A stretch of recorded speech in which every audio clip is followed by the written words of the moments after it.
Exodus chapter 14. The crossing of the Red Sea. Verse 1. Then the Lord said to Moses, "Tell the people of Israel to turn back and encamp in front of Pi-hahiroth, between Migdol and the sea. In front of Baal-zephon you shall encamp facing it, by the sea. For Pharaoh will say to the people of Israel, 'They are wandering in the land, the wilderness has shut them in.' And I will harden Pharaoh's heart, and he will pursue them. And I will get glory over Pharaoh and all his host, and the Egyptians shall know that I am the Lord." And they did so. When the king of Egypt was told that the people had fled, the mind of Pharaoh and his servants was changed towards the people. And they said, "What is this we have done, that we have let Israel go from serving us?" So he made ready his chariot, and took his army with him, and took 600 chosen chariots, and all the other chariots of Egypt with officers all over them. And the Lord hardened the heart of Pharaoh, king of Egypt, and he pursued the people of Israel, while the people of Israel were going out defiantly. The Egyptians pursued them, all Pharaoh's horses and chariots, and his horsemen and his army, and overtook them, and camped at the sea by Pi-hahiroth, in front of Baal-zephon.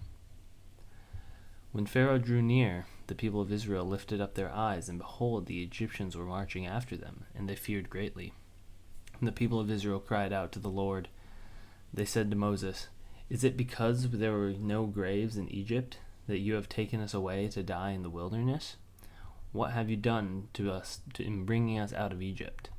Is not this what we said to you in Egypt? Leave us alone, that we may serve the Egyptians? For it would have been better for us to serve the Egyptians than to die in the wilderness." And Moses said to the people, "Fear not, stand firm and see the salvation of the Lord, which he will work for you today. For the Egyptians whom you see today you shall never see again. The Lord will fight for you, and you have only to be silent." The Lord said to Moses, "Why do you cry to me? Tell the people of Israel to go forward. Lift up your staff and stretch out your hand over the sea, and divide it, that the people of Israel may go through the sea on dry ground. And I will harden the hearts of the Egyptians, so that they shall go in after them. And I will get glory over Pharaoh and all his hosts, his chariots, and his horsemen.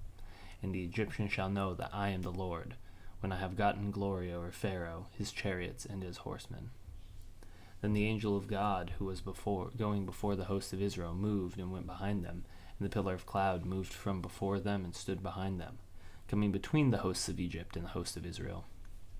And there was the cloud and the darkness, and it lit up the night, without one coming near the other all night.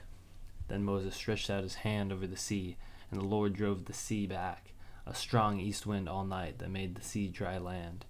And the waters were divided, and the people of Israel went into the midst of the sea on dry ground, and the waters being a wall to them on their right hand and on their left. The Egyptians pursued and went in after them into the midst of the sea, all Pharaoh's horses, his chariots, and his horsemen. And in the morning watch the Lord in the pillar of fire and of cloud looked down on the Egyptian forces, and threw the Egyptian forces into panic, clogging their chariot wheels so that they drove heavily. And the Egyptians said, "Let us flee from before Israel, for the Lord fights for them against the Egyptians." Then the Lord said to Moses, "Stretch out your hand over the sea, that the water may come back upon the Egyptians, upon their chariots, and upon their horsemen." So Moses stretched out his hand over the sea, and the sea returned to its normal course when the morning appeared. And as the Egyptians fled into it, the Lord threw the Egyptians into the midst of the sea, and the waters returned and covered the chariots and the horsemen of all the hosts of Pharaoh that had followed them into the sea. Not one of them remained. But the people of Israel walked on dry ground through the sea, and the waters being a wall to them on their right hand and on their left. Thus the Lord saved Israel that day from the hand of the Egyptians, and Israel saw the Egyptians dead on the shore. Israel saw the great power that the Lord had used against the Egyptians. So the people feared the Lord, and they believed in the Lord and his servant Moses.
Mm-hmm.